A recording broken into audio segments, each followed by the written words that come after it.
Hola chicos, espero que se encuentren bien. El día de hoy vamos a tener nuestro primer tema de química a través de esta plataforma, que es la nomenclatura de química inorgánica. ¿Qué es la nomenclatura? Es un conjunto de reglas que se utilizan para nombrar a los compuestos químicos. Los compuestos químicos son las uniones de varios elementos y dentro de ellos nosotros podemos encontrar a los compuestos binarios, que va a ser la unión de dos elementos. Tenemos a los compuestos ternarios, que va a ser la unión de tres elementos. Y tenemos a los compuestos cuaternarios, que van a ser la unión de cuatro elementos. Lo primero que vamos a ver van a ser los compuestos binarios. Y estos se clasifican en los siguientes grupos, que son los compuestos oxigenados, los compuestos hidrogenados, compuestos no metálicos, compuestos metálicos y los compuestos entre metales y los no metales. El primer grupo que nosotros vamos a ver van a ser los compuestos oxigenados, que su nombre se les debe porque son la combinación de un elemento con el oxígeno. Entonces, la primera clasificación que nosotros vamos a aprender a nombrar van a ser los óxidos. Pero antes de entrar de lleno a nombrar a los óxidos de los compuestos binarios, vamos a recordar la principal clasificación de la tabla periódica. Recordemos que la tabla periódica se puede dividir en muchos grupos, pero de momento quiero que nosotros nos concentremos en estos dos. Tenemos esta pequeña escalerita que viene desde el aluminio y toda esta parte de arriba vendría siendo lo que son los no metales.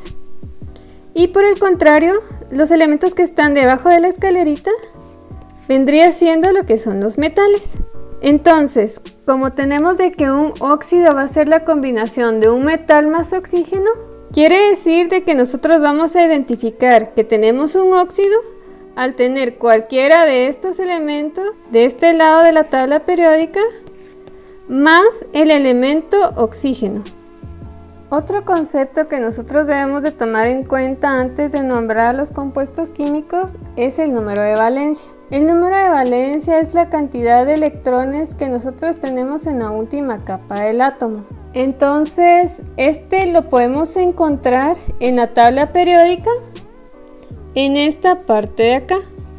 Si nos damos cuenta, la valencia del oxígeno siempre va a ser -2, mientras que la valencia del hierro puede ser 2 o puede ser 3.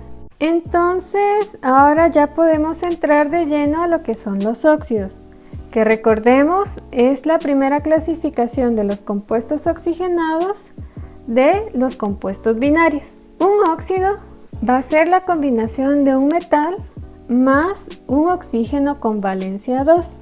El primer caso que nosotros vamos a tener es de que a partir de una fórmula nosotros debemos de nombrar el compuesto. Y para esto vamos a seguir la regla que tenemos aquí a continuación. Si nosotros observamos que el compuesto utiliza la valencia más grande, vamos a colocar la terminación ico. Y si nosotros observamos que se está utilizando la valencia más pequeña, vamos a utilizar la terminación oso.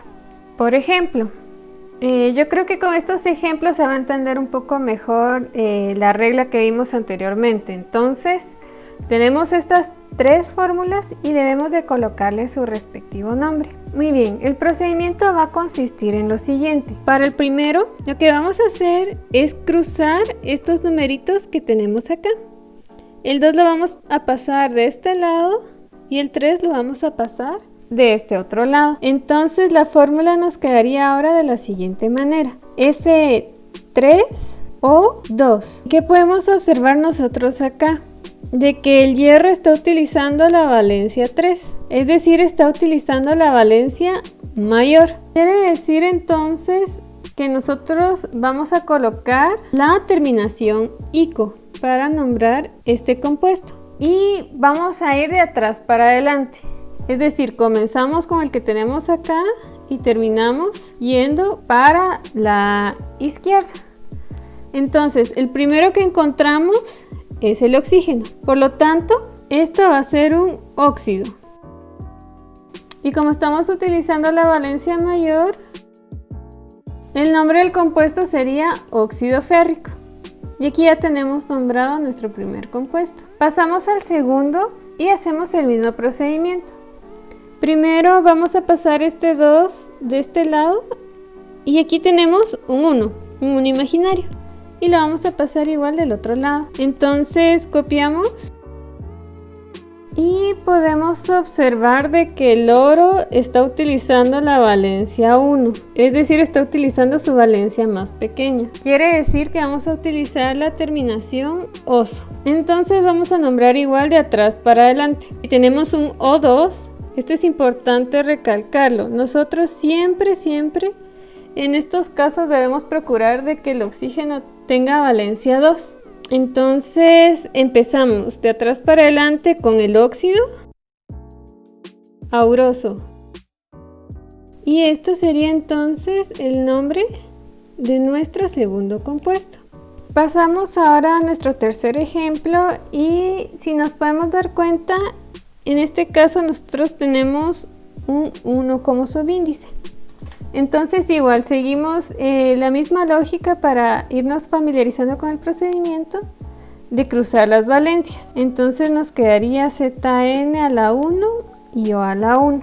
¿Qué es lo que sucede acá? Recordemos de que el oxígeno siempre debe de tener valencia 2. Quiere decir que esta fórmula que nosotros tenemos acá está simplificada. Entonces cuando nos sucede esto de que en el oxígeno tenemos un 1, vamos a multiplicar por 2. Y nos quedaría entonces ZN 2 por 1, 2 y O2 por 1, 2. Si nosotros revisamos en nuestra tabla periódica, el zinc solamente tiene una valencia, que es la valencia 2. Cuando nosotros tenemos compuestos con una valencia no vamos a colocar terminaciones, sino solamente el nombre del elemento. Entonces igual vamos de atrás para adelante. Primero nos encontramos con el oxígeno, es decir, tenemos un óxido y un elemento con una valencia, óxido de zinc. Vamos a tener el caso contrario en el que a partir del nombre nosotros debemos de colocar la fórmula. Entonces empezamos con el primero que nos pide colocar la fórmula de un óxido cuproso. Entonces lo primero que vamos a hacer es colocar el símbolo del cobre, que es Cu, y como nos está diciendo que es cuproso, está utilizando su valencia más pequeña. Entonces si revisamos en nuestra tabla periódica, colocamos que el 1 es la valencia más pequeña del cobre y a la par colocamos el oxígeno con su valencia de 2. Esto va a ser así siempre. Ahora lo que nos corresponde es intercambiar las valencias. El 2 lo vamos a pasar aquí abajo y el 1 lo vamos a pasar aquí abajo. Entonces nos quedaría Cu2 y oxígeno sub 1. Recordemos que el 1 no se coloca, entonces no podemos dejar así. Pasamos al segundo ejemplo, en donde debemos de nombrar ahora un óxido cúprico. Igual colocamos Cu y nosotros podemos ver que la valencia más grande del cobre es el 2. Entonces colocamos la valencia del cobre y a la par el oxígeno. Ahora intercambiamos valencias y nos quedaría Cu2 O2. Como tenemos la misma valencia o le podemos sacar mitad a las dos, las simplificamos y nos quedaría CuO. Por último tenemos el óxido de mercurio. Si nos damos cuenta y si revisamos en nuestra tabla periódica, el mercurio solamente tiene una valencia, entonces ahí no hay pierde. Colocamos el símbolo de mercurio, que es Hg, con su valencia, que es 2. Luego colocamos el oxígeno con su valencia 2. Cruzamos las valencias y nos quedaría de esta manera. Simplificamos y nos quedaría HgO. Y estas de acá entonces serían nuestras respuestas.